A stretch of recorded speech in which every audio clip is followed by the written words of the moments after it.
Game number 2 that we will break down. This is Saturday, 3:30 Eastern time. Another ranked matchup. The 20th ranked Fighting Illini of Illinois head to Eugene, Oregon. They are number 1 in college football. Oregon has been great at home, dating all the way back to 2017. We know that they are 45-3. They're in Autzen Stadium since 2017, so they've had it rocking and rolling. Look, this is the first time, though, that Illinois will play the AP number 1 ranked team since 2007. They actually won that game. That was against Ohio State. But it's the 16th time in program history that the Illini have played the top ranked team, and they're 3-12 in their previous 15 games. They have wins in 1950, 1956, and 2007. 50 in 2007 was Ohio State. 56 was against Sparty and Michigan State. Some questions in the game. Question 1, can Illinois run the football and shorten the game? Most teams that line up against, say, Michigan, which, by the way, was one of the best rushing defenses in the country going into last week, most teams line up and they say, yeah, we're probably not going to be able to take it to them on the ground. Probably not going to happen. Michigan's not going to be able to, we're not going to be able to run the ball on them. Just not going to happen. So let's prep for some things where we win some one-on-ones and maybe we motion, we catch them off balance, we create a big play or two, and that's the way you beat the Wolverines. Well, that wasn't the case last week. Illinois, they had entered the game having not been super committed to running the football. They really hadn't. They had kind of entered the game utilizing the run, but not living and dying by the run like most Brett Bielema teams have been in the past. Well, they finished the game with 187 rushing yards. That's the most that Michigan has allowed in the last 2 seasons, and that was without Illinois' starting running back Caden Fagan.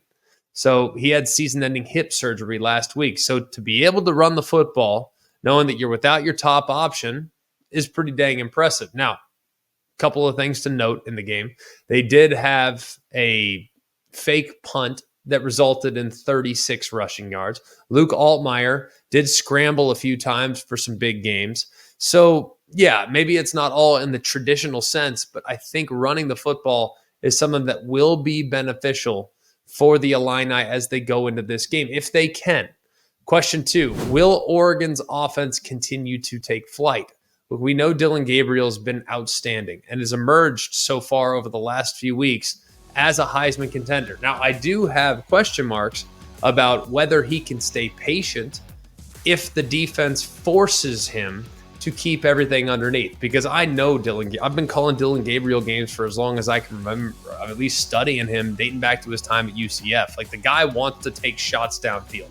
Like, he wants to push the ball downfield. And as a result, they've been outstanding, right? 3rd in the Big Ten in points per game, 4th in yards per game, 3rd in pass yards per game, and 9th in rush yards per game. So they have been rolling right now, Oregon has offensively. They have great playmakers. We've known about Tez Johnson's influence on the offense since the beginning of the year, but the last couple weeks we found out that Evan Stewart doesn't plan on taking the back seat anymore.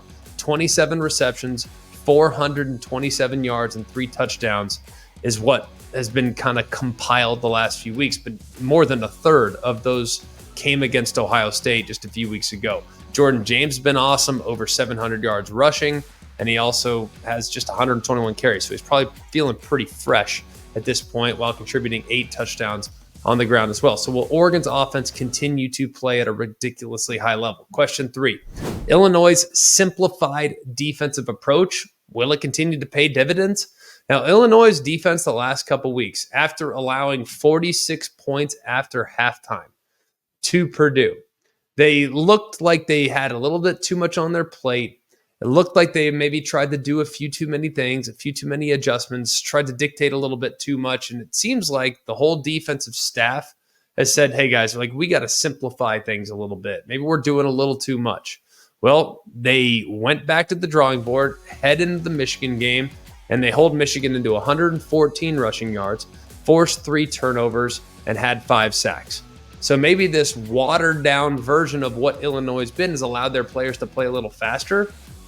And as a result, the production has skyrocketed. They do have a star. They have an excellent player in Gabe Lucas, who was phenomenal from the edge last week, a career high 13 tackles, 2.5 sacks, and a forced fumble, while also adding 7 quarterback pressures. So he's a guy to keep in mind when watching this Illinois defense. He's a guy that can and will take over the game if you allow them. Question number 4, can Illinois turn Oregon over?